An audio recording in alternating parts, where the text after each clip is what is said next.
everyone doing tonight? Excellent. Excellent, I'm glad to hear it. Is anyone else feeling a little surreal that we've been at this 3 days and the convention is by no means over? Yeah. I mean surreal in a very good way. Yeah. Oh, you mean a good way? In a good, well, yeah, in a good way. We're still here, we're still having fun. I consider that a very heavy positive. Even so, I'm about to signal some doom. The big flag, well, there are no hydras in this panel. I don't know if anything is going to require the big flag. But gosh, I'm going to have to start taking that to conventions, aren't I? I got to signal those really tubey. Well, okay, does this signal? Does this look, is this the face of doom to you?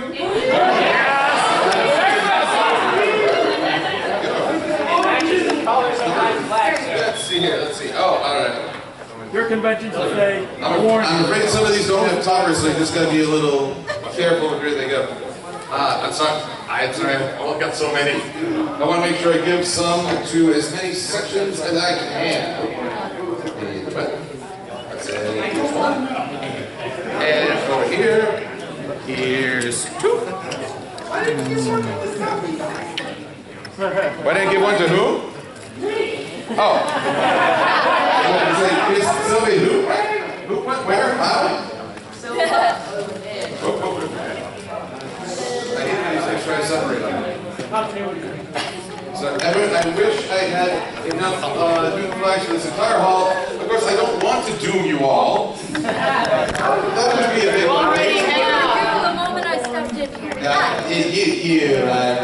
You spelled my doom many times over. Is that my heart song? Oh, well, it's doom. That's right. Golden Box is doomed. Yes. Let's see here. See, I've got feedback. yeah, go ahead. One more.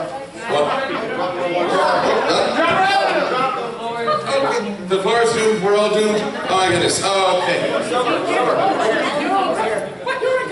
No, he wants one.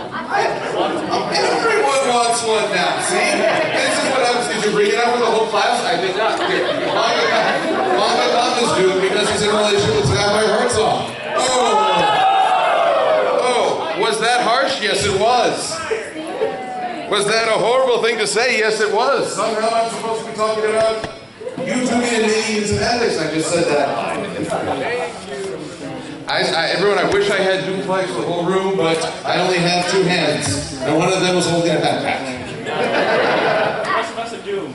Well, you're all doomed to have to come down to the vending hall and see me in the vendor hall 201, where I'll have more doom flags. Yes. Yep, it was a doomed effort. Oh, don't you boo, you know you will. There we go. There's my little remote. I will ask again, because we've had a few new faces come in, how is everyone enjoying BronyCon 2019? Fantastic. Well, I thank you greatly for coming here to talk with me, to listen to my presentation, because YouTube, it's a weird thing. It's a weird thing. This thing, whoop, this little thing, buffering. In fact, I feel like you just said a dirty word, buffering. It's a trigger. Oh, I'm triggered. Oh no. But okay, here's the funny thing. Here we are, season 9 of My Little Pony. The new season started today. No spoilers. No spoilers. Second half started today, but no spoilers. And and I realized I started doing videos just before the start of season 4. This may sound strange, but that time has flown by. It's sort of like you wake up one day and several years have passed. And you're just like, whoa, how did I get here? Who are you people? What are I doing here? What is this chocolate? It's fabulous. And I've learned a lot of things through trial and error, and error, and error, and error, and error. And I could go on, but we'll be here for a little while. But we know we get those. So yeah, apparently I'm buffering here. So I want to share some of what I've learned from YouTube and what I've learned by making mistakes on YouTube. And just see if I can pass some of those ideas and tips on to others. Along with perhaps a plea for the quality of content. Not just production value, but your quality as a person. But first we have to look at the history of YouTube and its rapid growth. This thing went online in February 14, 2005. I was out of college. Yeah, I'm that old. Doctor Who actually came back in the same year. Coincidence? Doctor Who is intrinsically linked to YouTube. Illuminati confirmed. So okay, this thing came on after I had reached the point where I'd gotten an education, I had graduated, I was expecting to get into the workforce, I was really trying, and it took a while. But that sort of thing, I feel like I'm on the cusp of generations. I'm old enough to remember a time before the internet was the easily accessible resource it is today. And yet, I was just early enough that I wasn't like, where are these kids today? And I feel like I have a unique perspective because of that, but I also I really wish I knew what this meant. I feel like everyone in the nation is more tech savvy than I am. But Google saw the value in this, and they purchased it a little more than a year and a half later. October 9th, 2006, Google said, hey, we can profit off this. And boy, did they. But here's the thing, they also took control of a lot of power. Because here's the thing, Time Magazine named Content Creation Person of the Year. Yes, you control the information. Welcome to your world. And I know what you think, well, it's a magazine cover, big whoop. I'm from this era where we had print. People read newspapers. What's that? And if you wanted to communicate with someone, you tied a note to a rock and broke the window.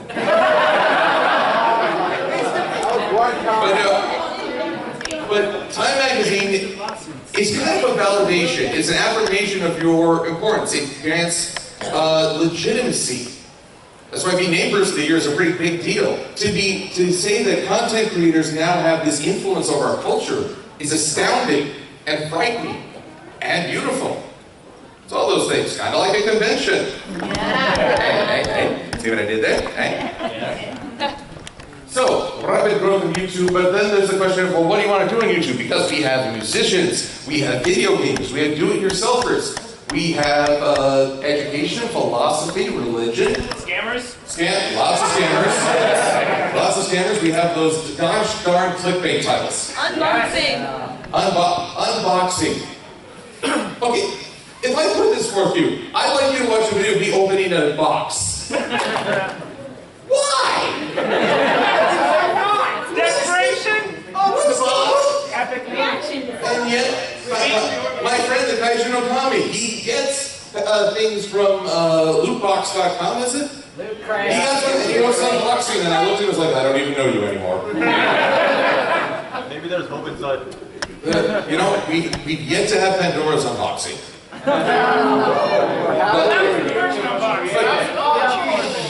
Oh my God. College humor did it, and I shouldn't be surprised. But okay, if you're setting out and you ask, what do I want to do in this wide world of YouTube? It's a pretty simple answer. Find what you love. Something that appeals to you. Like we start making videos about video games. We journal about cartoons. It sounds a little silly from, if I were far off in the distance and hearing someone say that just sounds kind of silly. And yet we do it because we care about it. Something has appealed to us on a personal level. Maybe you love music. Well, here's the funny thing. I'm not aware of many YouTubers in the growing family who focus on the music.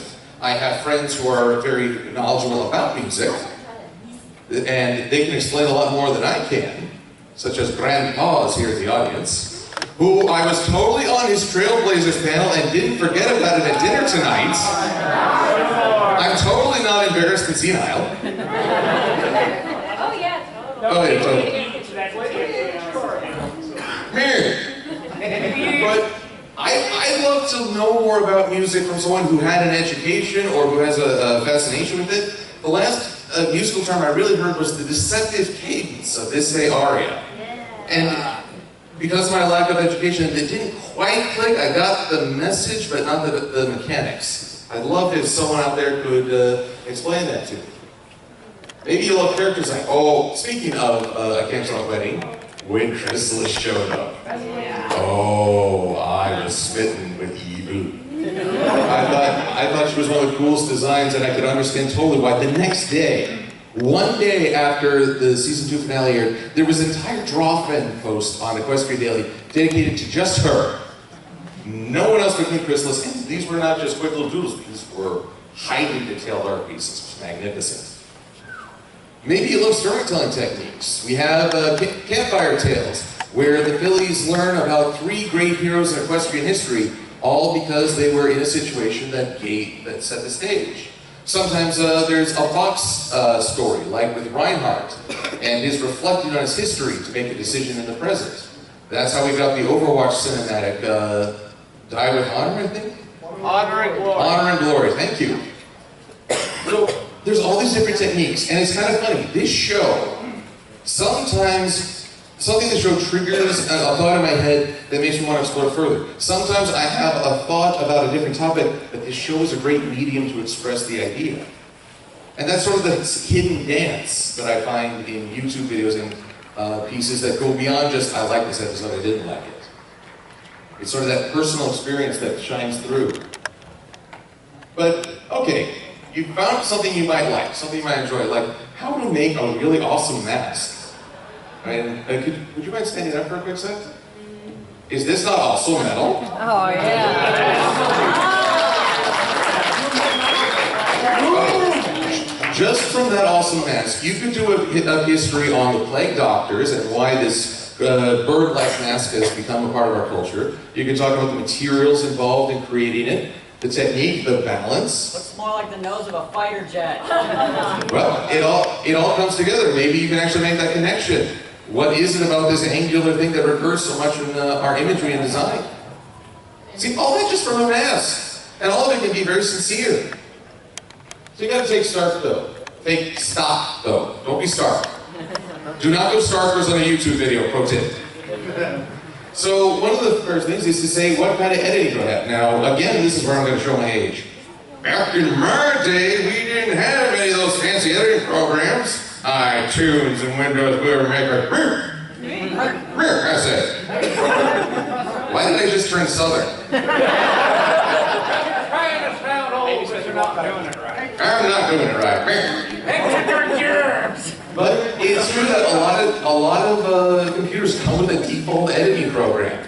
Dr. Wolf, who is here at the convention and not here in this room, I don't think I'm not going to lord that over. He still edits all his videos on iMovie. Nothing else, nothing really super fancy, iMovie. And it works really well. Do you have art resources?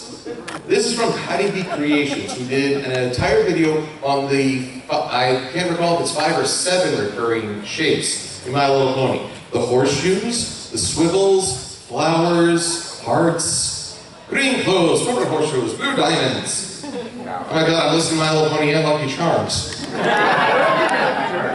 But here she created a Dalek in My Little Pony. And does it kind of look like you can see this in the show? Yeah. Dr. Hughes might be holding one. Oh, you can't, it's a pinky pie made. I can see this thing going through Ponyville's socialize. Patty B drew this by hand and scanned it into the computer and found a way to animate it. Didn't have a huge graphics program. I think this is colored pencil or marker. I think it may be marker.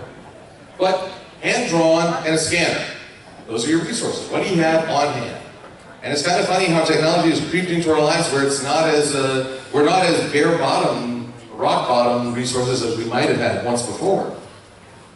What about cameras? This can be a little confusing. This is the camera on top of my MacBook there. And again, there's a camera. It's built into our computers. It's sometimes even a default. Okay, fine, I sold my soul to Apple, don't judge me. As you should. Yes, you should judge me. We're going to deal with the dongles now. The dongles? the little wire that's connected to the bottom of the phone because they took out that headphone jack. Oh yes, that was a moment of insanity, wasn't it? Well, in any case, we all have a camera nearby. You have a camera on your phone. Indeed, I'm being recorded on someone's camera. Well, you should see some of the things I recorded on my camera this week.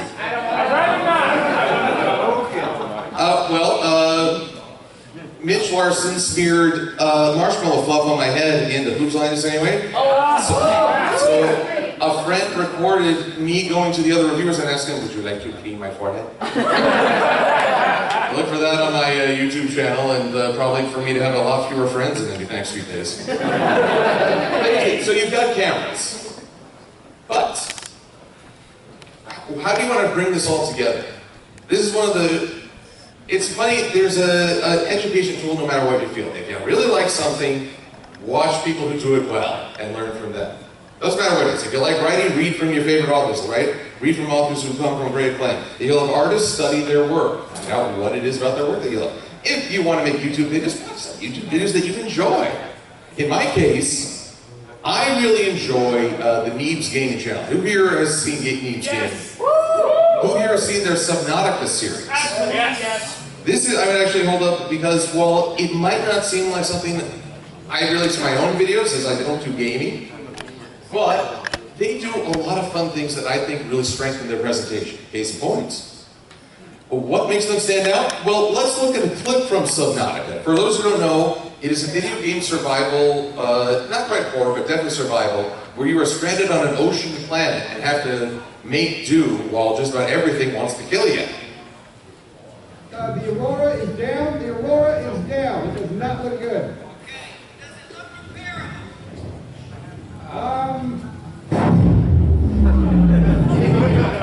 Let's say no on that. Definitely not. Yeah, it's done. Yeah, I know how expensive it was. What am I supposed to do? I wasn't driving it. Right?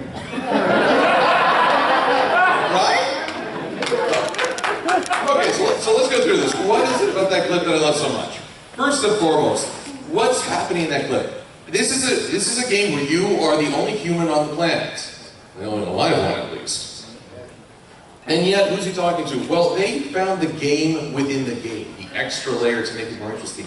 The survivor is not necessarily, he's alone physically on the planet, but he's talking with tech support. Now, if you want to take a hopeless situation and make it worse, throw in tech support. Especially with Simon. Resemble that remark. So, right there, game within the game, something more to look into, something to maybe play with a little. And when I review My Little Pony, I like to see if I can twist it a little, find the game within the game, find something that is just a little silly, an alternate twist. I'm going to be reviewing Sparkle 7 up next. And there's a big question I have for that. What is it about heist movies we enjoy so much? Well, here's a great episode talking about it. Because they were conducting a heist, and that's not a spoiler. If you haven't seen Sparkle 7 by now, I'm sorry. But I suggest you get it in gear. Can you adapt that flat-out copy? Well, obviously I'm not going to blow up a spaceship while I'm on, or will I? But here's the thing. Can I copy this? Well, I love the editing. Is the Aurora salvageable? Boom. No. It's like really punchy editing that drives home the point. It's not just a simple back and forth. It's interrupting and kind of shocking the watcher so they never get lulled. They lull, but there's no lulling. I know internet speech. I'm hip. And then there's also just the emotion they put into it. One of the things I really love is when the main character is coming in and out of the survival pod. You can hear an echo in his voice, a little tinny reverb. That means he's in a small, enclosed metallic space. When he gets out of the pod, his voice clears and suddenly he's speaking in the grand open. It immerses you in a fictional world because you're hearing the effect of the environment on the speaker.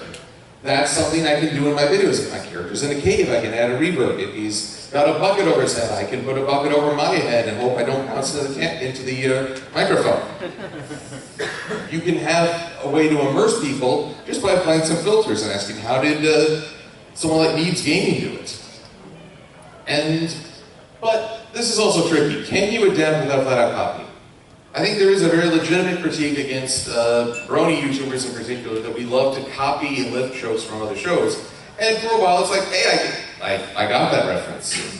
They can't do it anymore because of copyright claims all over YouTube. Well, that is a battle we'll get to, but that's a doom word indeed. But at some point, it's the question of, okay, I know you watch the same stuff I do, I know you like that, you enjoy those jokes that I do, but I'm hearing you quote other people, how many jokes are you doing on your own? Isn't that the main problem with the Analyst Anarchy series? Main problem, it depends on how it's approached and what we do with it. Yeah, we do quote a lot of jokes from other folks. Ooh, and I make rhymes. I drop sick beats. There we go. And yet I'm still way too pasty for this.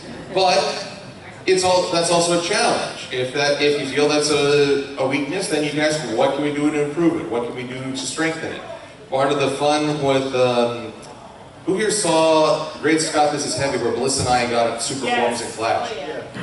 I loved becoming that Angry Bird, not because I want to reference Angry Birds, but that screen build-up with an instant letdown. I wasn't trying to copy that from anyone else, I just wanted to startle the audience. I think it worked. Objective achieved. I'm glad to hear that. So, but it is a legitimate critique, it is a legitimate concern, and something to be watchful for. For which to be watchful, English is important. Sound is also critical. I'm gonna put this out there. One, do not use your computer mic, they're always bad. They catch the room ambiance, they just sound terrible, it's low quality, it's tinny, it's just bad. What if you're making a video about somebody making a video? That's bad. Then you're being meta as can be, and I salute you. Well, that is a thing though. But now you're doing it by intent, you're aware of the weakness, and are working with it, you're adapting to it. I used to put the idea that if you had bad audio, is worse than bad video. Because while you can do a lot of tricks to get around bad video, there's very little you can do to get around bad audio. Now, there are always exceptions. Case in point, the summarization syndrome. What the hey? Yeah. There's no recording in that. That's all generated from a text-to-speech program. What the hey, what the hey, what the hey. And y'all know what I say because they made that very legendary. So, you can get around even bad audio if you're innovative, if you go outside the expectation. But I will say, it's really hard to get a long-going steady series using a computer mic.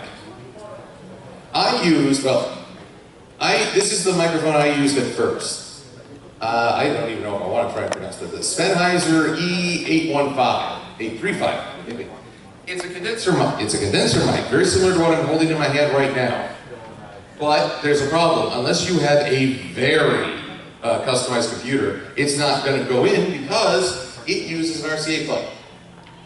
It's 3 prongs, it's this really big thing, it's attached to the microphones there on the stick. That cable will not go into your average computer.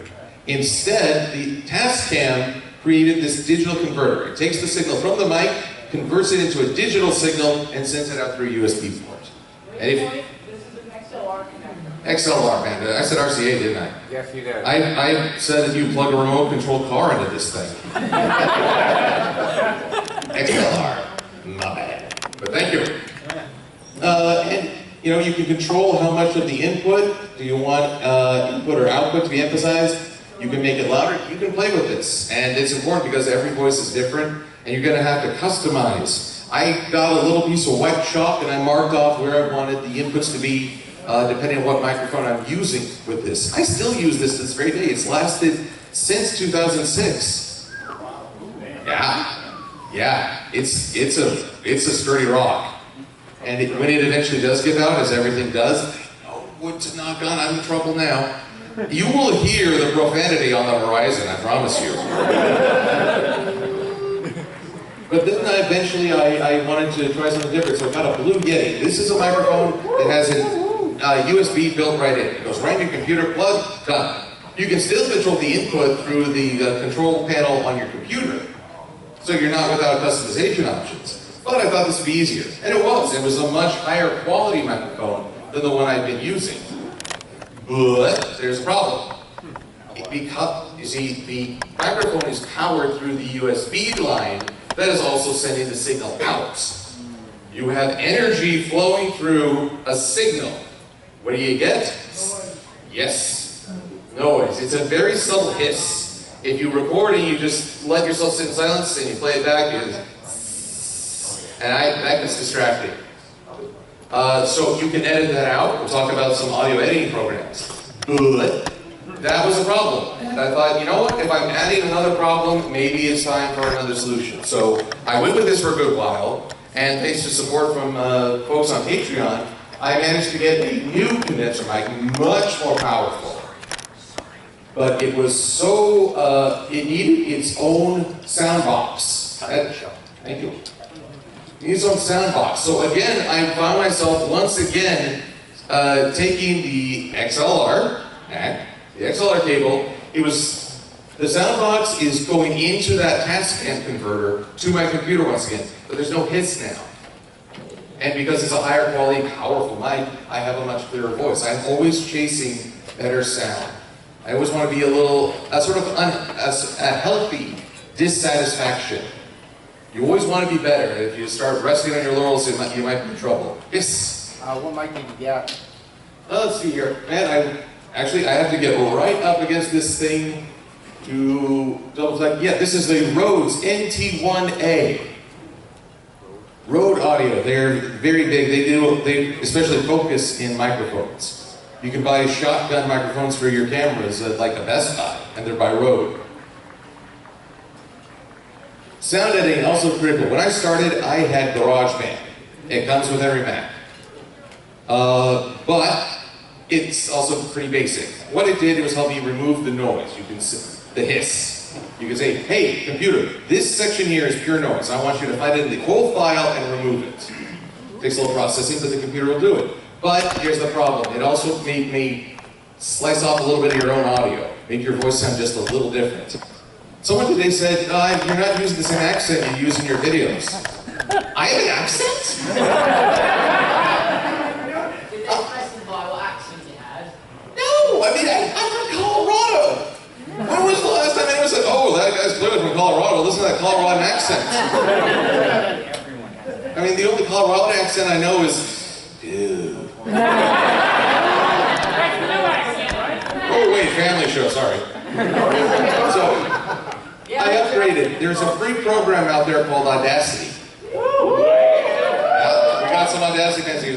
When people go, woo, computer program, that's worth more an endorsement than any other professional review. CNET, convention, people going, woo! That's the money. So yeah, this was a much more powerful, much more dynamic program, and I went on YouTube and found some tutorials on how to spice up your audio. Maybe boost your bass a little, or remove some of the choppy parts. Again, YouTube is self-sustained at this point. You can find YouTube videos on how to YouTube video. Or you can come talk to me, I appreciate that. But nowadays, I've gone to the Adobe Creative Suite with Adobe Audition, and this is what I've been using for especially a lot of the effects I use. When I speed things up to talk about Luna, that's playing within this. SilverQuill was created by playing with filters on this thing. It's remarkably powerful.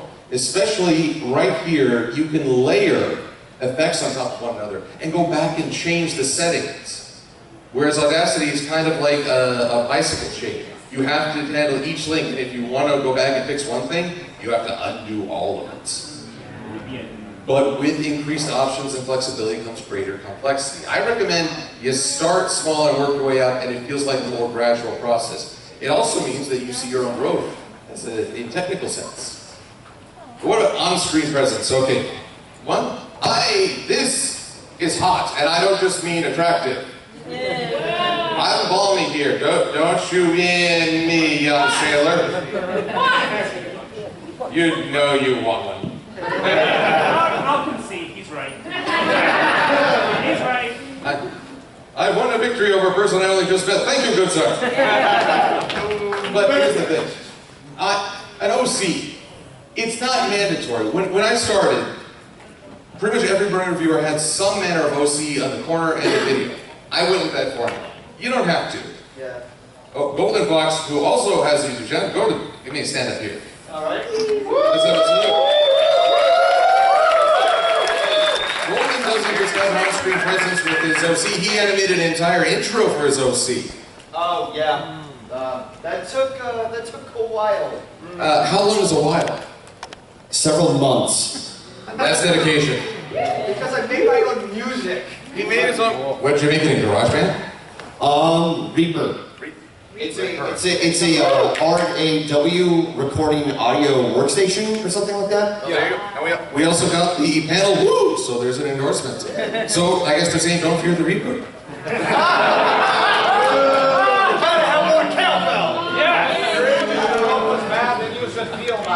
And yet I don't. Oh, I'll tell him.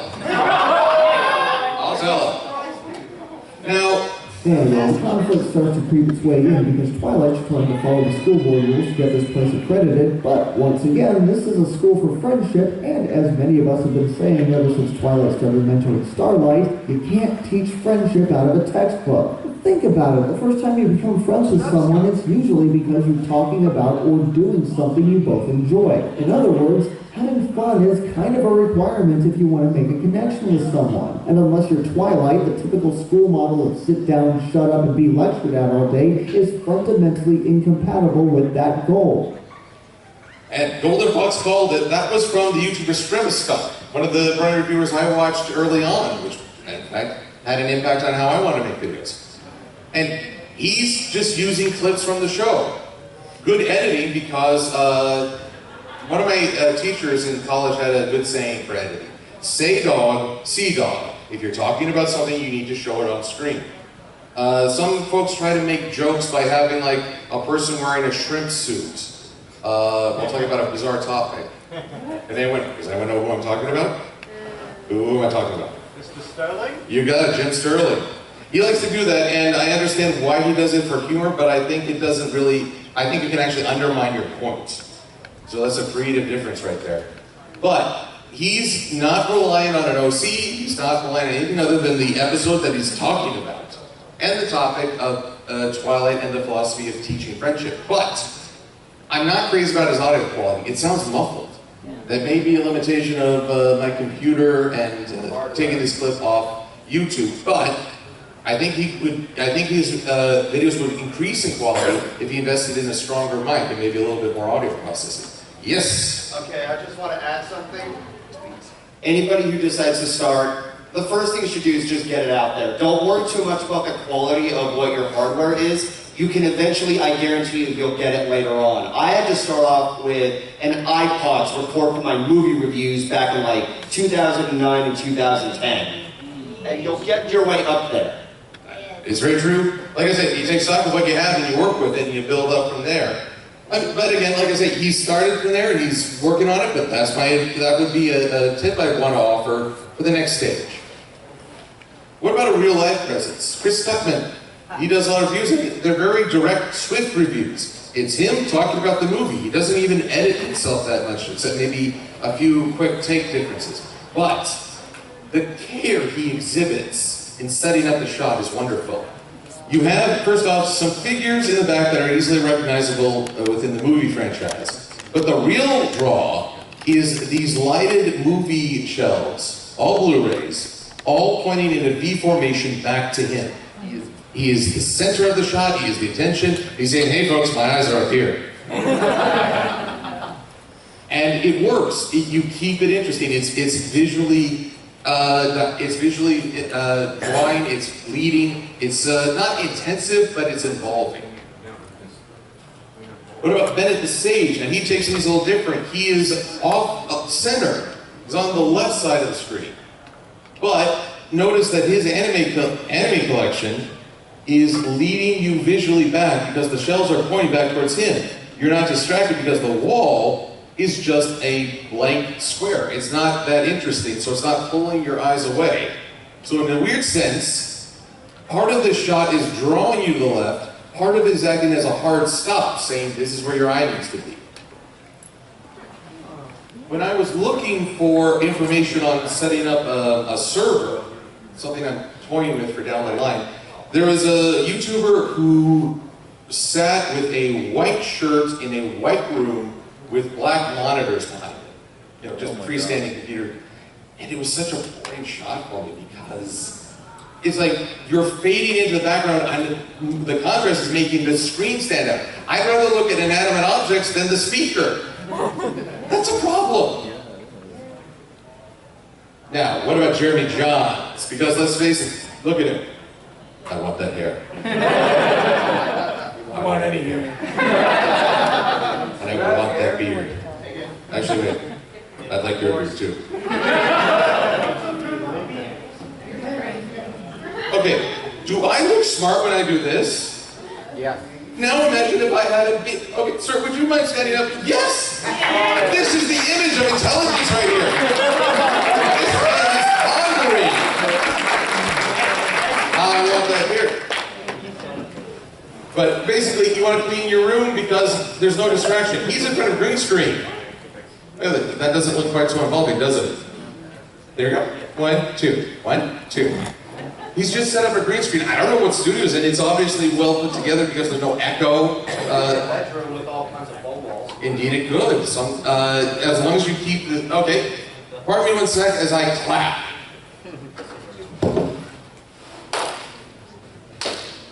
Hear that echo? Yeah. Good, because I can't feel my hands. That's because we're in a room with very flat surfaces made of hard material. The sound bounces off and lowers the quality. But if you were to, say, put up just some, hang some drapes maybe, put a lot of padding around. Matt Pat, the game theorist, records in his closet where the clothing acts as a natural absorbent. Some people do record their audio in a bedroom. They put a towel over the mic to catch more of the audio. I actually advised the keyframe do that when we did our first collab together, and she was working with just the mic off her iPad. Yeah, and now, in our apartment, we use the closet all the time for anything recording. What couples do on their own is their business.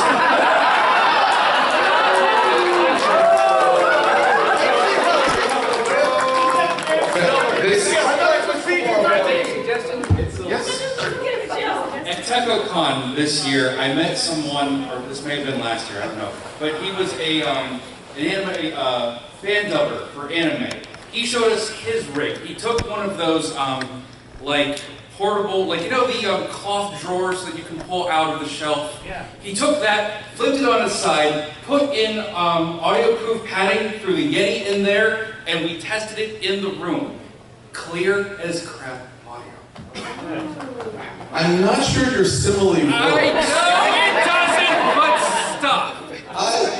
Okay, we're not going to talk more about that stuff. Thank you very much. I went before the band, thank you. Please, everyone, this is Manga Comment.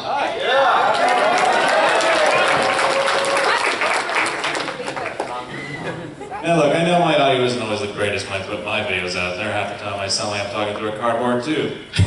But the thing is, if you are trying to get into voice acting, there is actually a real budget way to get through this. All you gotta do is go to Hobby Lobby, buy a cardboard box, and just put it around, and just basically put like a bunch of creative foam and stuff like that into the box and put your microphone in there. And that's a really good, low budget way to get some really decent audio balancing in that thing, so you don't get any echoes. Exactly right. I did the same thing with Tupperware and comforter padding. It's all about the insulation. It is, although I really shouldn't have tried to record so soon after I used the spray-on adhesive. I was high as a kite. I appreciate that if we talk about everyone's audio setups, I'm concerned we'll run out of time. I'd like to follow up once we're in the Q&A section. Are you sure it was the adhesive? Maybe. What do you think took all his hair away? Again, remember people, I have a Coloradan accent. Now, video editing. Again, Matt's program your experience. Your computer comes with an editing software. That's pretty good to start with right there, just out of the gate. It's just putting things together in maybe one timeline. I'll tell you the truth, when I was learning editing in college, we had a program that had 5 lines of audio and 1 line for video, and you had to triple render everything, even just a fade between scenes. My college projects were awful. But then things start to get more complex. My friend, the Kaiju no Kami, he does review of Godzilla videos and tokusatsu and other monster movies. He upgraded from Windows Movie Maker to Sony Vegas. And I tell you, you can tell when he made the switch because the quality and the strength of the editing in his videos increased tenfold. It was wonderful to see. It was the next step in his process. Then he borrowed my Blue Yeti and I never saw it again. That was the next step in our friendship and the resentment therein. Healthy. Then, when I was working, I was using Final Cut Pro. I got to work for some TV stations, and this was slowly becoming the industry standard. This is Final Cut Pro 6. Media offline, you're gonna have a bad day. Yeah. Somebody lost your footage, and it was probably you. So, but it was more advanced, and I used it. It's actually what I used to do a lot of my early videos for After the Fact. And this is the thing that kills me. The Final Cut package, the entire set, cost at least as much as the MacBook it was edited upon. I was having canned beans for so long. Maybe that was why I was high when I recorded. And nowadays, unfortunately, Final Cut 6 is, it's out of date. It can't handle a lot of the codecs, programs, the styles of video that are used widespread today. Time makes it obsolete, and now I've got a very expensive paperweight. Much like my old MacBook Pro. Well, there's always the BSDC video editor. It's actually open source and free. Open source and free? Yes, open source. Okay. Well, I don't know as much about open source, but I've transitioned to the Adobe Creative Cloud, just like with Adobe Audition. This is Adobe Premiere. It's very similar to Final Cut once you learn which button to press. This is the thing that kills me. A lot of good video software does the same thing, but they all have different buttons. What plays the video now edits the clip. What was a title card or text is now the trim tool. And I just hate it so much. Because you have to learn it. Oh, but let me tell you, well before I trolled friends like Magicom and Sapphire, well before I trolled Commentaries Magic, well before I think Golden Fox wants to kill me now. I'll tell you the truth. The big studio I worked at, I had a custom keyboard layout. So every night when I went home, the night shift took over, they're like, why is this computer not working? Why are there not buttons? Dang it! Person who will be later known as SilverQuill. I was not popular. More FX animation require more time. My After the Facts are athlete because I'm slow. I try to add a lot. I try to add sound effects and special visuals and have my character run about and interact with the cast. It takes time. One of my biggest mistakes, one thing I wish I could go back in time, smack myself over the head, and say you really should wait on for putting out the first video, make several more. Build a library so you can keep a regular release schedule while still working on that new material. Because, That's actually something I've been trying to do for a couple of years now. It is frustrating. It is, because you think you're going to get it. So I often say that if you have an estimate of how long a project will take, double it. Just double it. Oh, I see it. A secret agent is telling me 3 times, and I don't disagree. Give yourself time, because you're going to need it.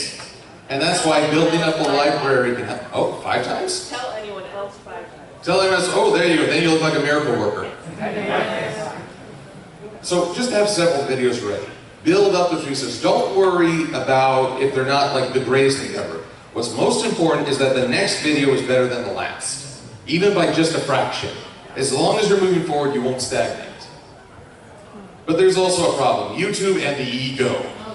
The sense of self. A lot of people want to link their sense of self to that video's popularity.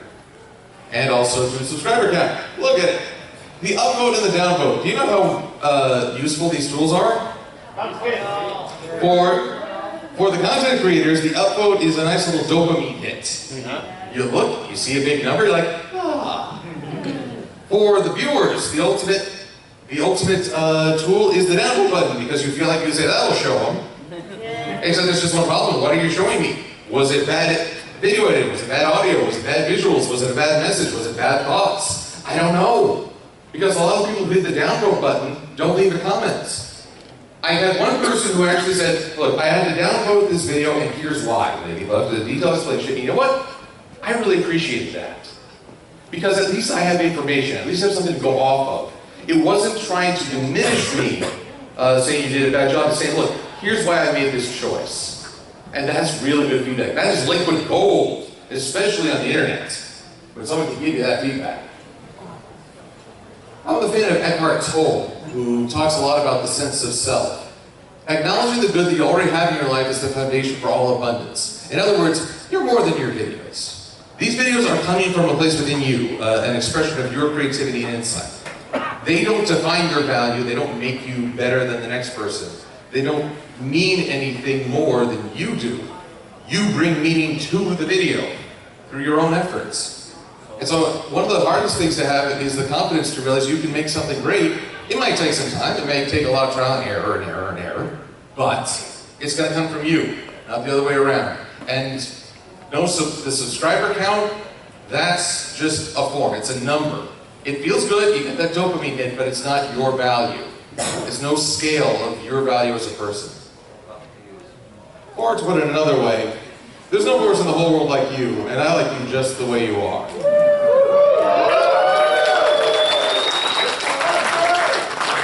I'm glad to hear everyone cheer. Also, if you haven't seen the documentary, Won't You Be My Neighbor, please do.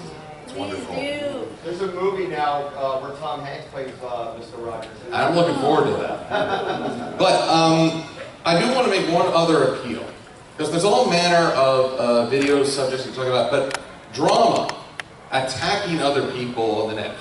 A lot of people like to say, well, I'm just policing the internet, calling out these idiots. Are you? Have they stopped? Have they taken it down? Oh, you wanted to pick a fight with someone. Here's the danger in that, Miles. I won't say there's an audience for it. There are people who enjoy just watching this unfold. It's like a reality TV show or a train wreck. You're just perversely fascinated. But it's always a trap, it's always kind of a spiral. It's like a drug. You're only as good as the next person you're attacking. And if there's no one to attack, then you have nothing to go on. It's not coming from within, you're only as good as someone else who you hurt. You have to keep going on the attack, you have to keep hurting someone just to have relevance. And, we're gonna pull a lesson zero. Well, if I can't find that conflict, I'll make it. And then all of a sudden, you're as much a spectacle as the people that you might have been setting out to go after. I've seen this happen time and again. It's a trap. It's a quicksand hit. It is doom. Let me see them doom flags, because it is doom. Because I talked about this in the Trailblazers panel, but if you're trying to get up there, if you're trying to ascend by pulling other people down, you'll never rise. You might pull people down to your level, but that's not going to get you anywhere else. Instead of ascending the mountain, you're chipping at the foundation, and it doesn't work. So I can make an appeal to everyone watching on the internet, everyone here in this room. I just want to say, work on something that comes from within, something you care about. It's worth 10 times more than a quick spectacle that will be irrelevant in a few weeks. What if you care about chipping down the mountain anyway? If you care about chipping down the mountain, well, there's a question. What's wrong with the mountain? What has that mountain done that makes it need to be taken down? In which case, you're talking, something about that mountain has offended a very core value. They called my mother fat. Is she? Maybe a little bit. Now we're getting to topics of body shaming and people online complaining about. But here's a question. One, why does that make people defensive? Two, why do they feel the need to call that out? You can actually explore some cultural ideas present. And why do people think that way? Even when people are trying to, try to get a rise, you can kind of turn that on its ear and say, well, why are people behaving this way? What is it a reflection? I believe there's a YouTube channel, The School of Philosophy, or The Philosophy of Life. School of Life. School of Life, thank you. Third time's the charm. they talk a lot about this, and they approach that very question through very insightful and often classical explorations of philosophy and apply it to modern day. But again, that's something from within. It's not going after the people who called your mom fat. It's asking the deeper question of what drives people to do that?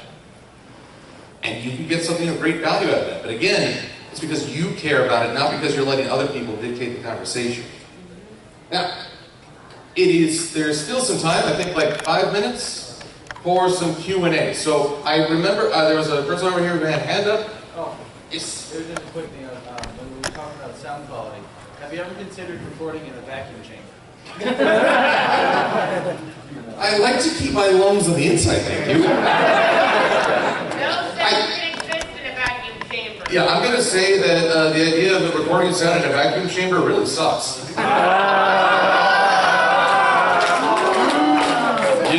You know you love it, but you know.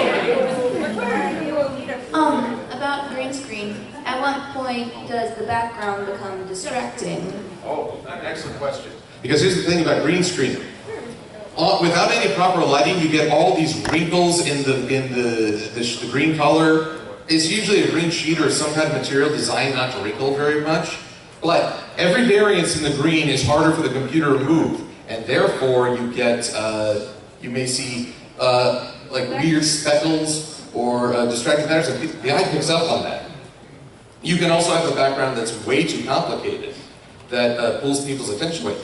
Sure, Johnson just has a blue to black gradient. It's very simple. Now imagine if there were all these shapes flying around and he was like trying to be one of those 80s ideas of what the internet would look like. Max Headroom or something like that. Who here remembers Max Headroom? Oh, yeah. I'm not that old, thank you! But that could be distracting. If your background's more interesting than you, then something's got to change. Yeah. Let's see, I saw this hand in black first. I also saw some awesome wings in black. So to add on to like other people that do a variety of ways, do you know the show Back Thing with Carl Smallwood, who wrote a lot of articles about a lot of deep things? For his setup, he basically has a camera person off to the side bantering with him, which is more organic and has in the bottom of the screen a fact bar. Something like that would also help visually draw the eye, like, oh, there's more information. One with green screen in the background with images to follow the tangent that they go on. There you go. So there's that philosophy, say dog, see dog still at play. But also they're kind of playing with the rules. You have an off-screen speaker. That could be very distracting, but they found a format that makes it work. So again, you get to play with the rules. There's no hard and fast rules, but there are some. There is some innovation. See, I want to go over here and answer this. So, you were saying that you wanted to make a stockpile of videos, but and also keep taking steps forward to always improve.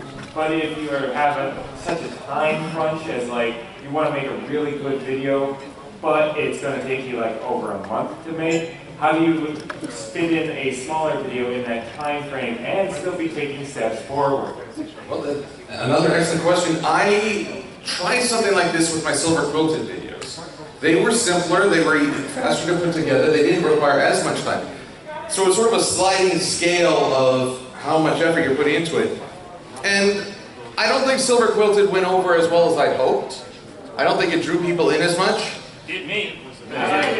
Oh, who here has seen SilverQuill and liked it? Oh, I appreciate that. Okay, and this will not hurt my feelings. Who here wasn't as big a fan of SilverQuill? All right, see?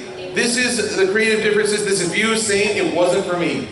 Actually, I'd love to get a conversation. What was it that turned your way?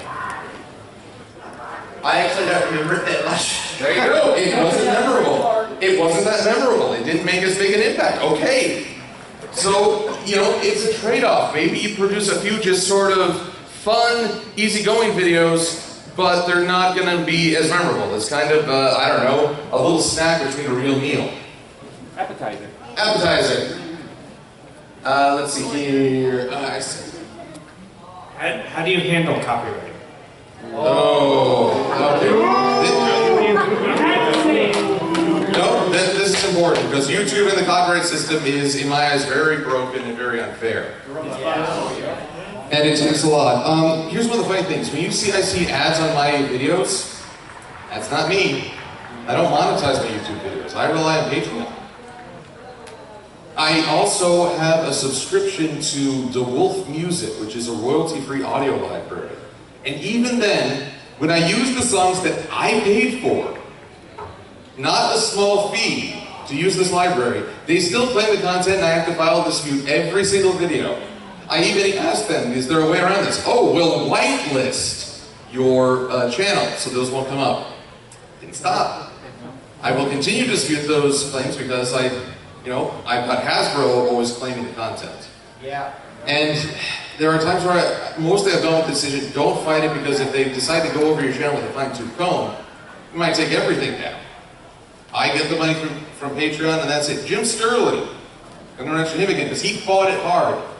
Again, creative difference. He likes to intersperse musical breaks, including the theme to a cartoon called Skeleton Warriors, into his videos. It's not part of the dialogue, but it triggers the automated copyright system. So there are two simultaneous claims, and guess what happens when that takes place?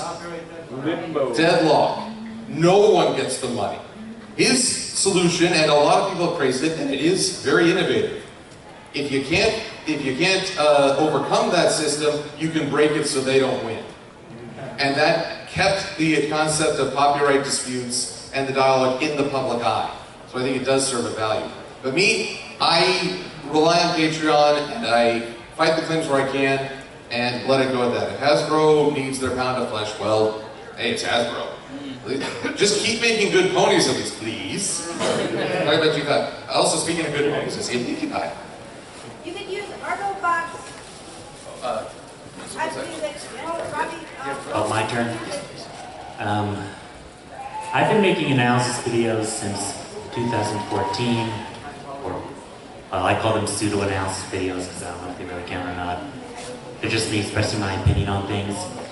I was inspired by people like Digi and stuff because for all my life I've been looking for a way to really express myself, and this is the first one that really appealed to me.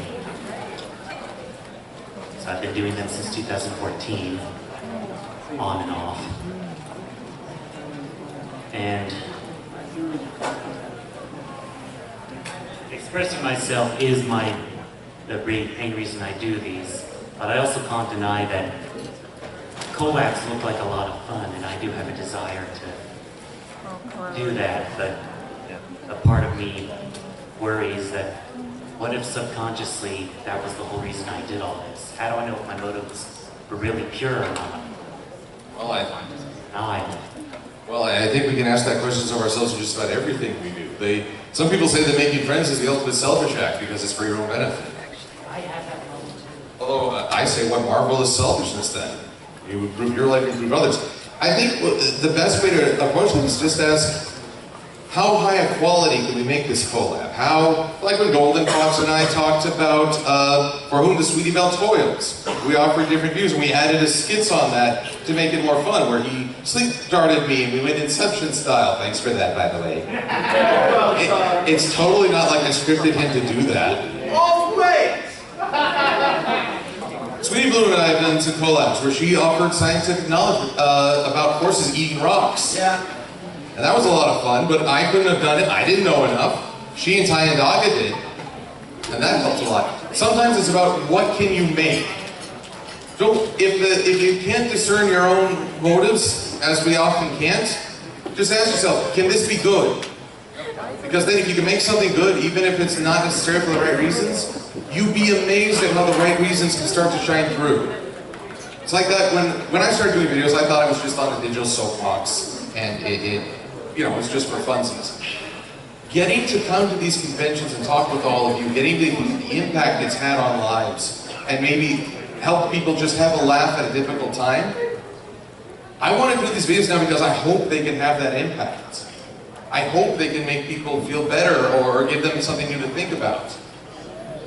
I hope I'm doing it for the right reasons, but at least I can say if there's a positive impact or not. Again, that's why I'm not a big fan of folks who chase drama. Where's your positive impact? Even if you're doing it just for funsies, at least tell me there's something good coming out of it. Can I bring up the drone? I'd like to keep this drama free because the minute we talk about a specific topic, that steals the attention away from. Your friend.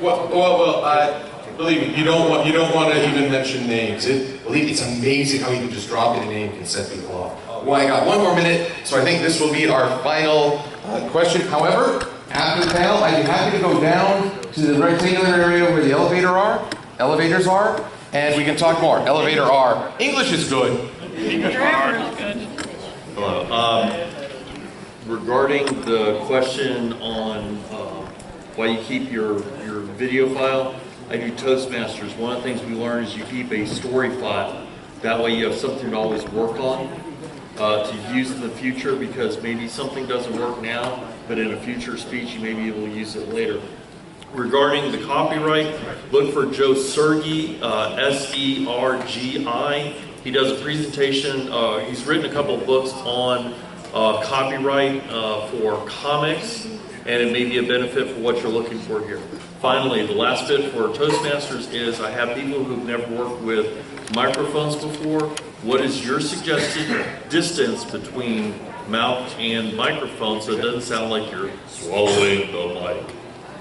It's kind of funny. When I'm at conventions like Race Fest, since you really want to get your face close to like the art smaller so people hear you, I find that will overpower your computer pretty bad. I usually like to just make, there you go. Maybe that's even a bit much. Maybe even just a fist is enough. Just have that distance. So, but it varies. Normally I do try to have maybe this much distance. Thumbs up, good distance. Maybe get a little closer. It depends on experimentation. You'll find what works for you. And again, trial and error and error and error. But it gets there. On the other side of that error lies some of your best work. So everyone, I want to thank you for coming to what is effectively my last panel of BronyCon 2019.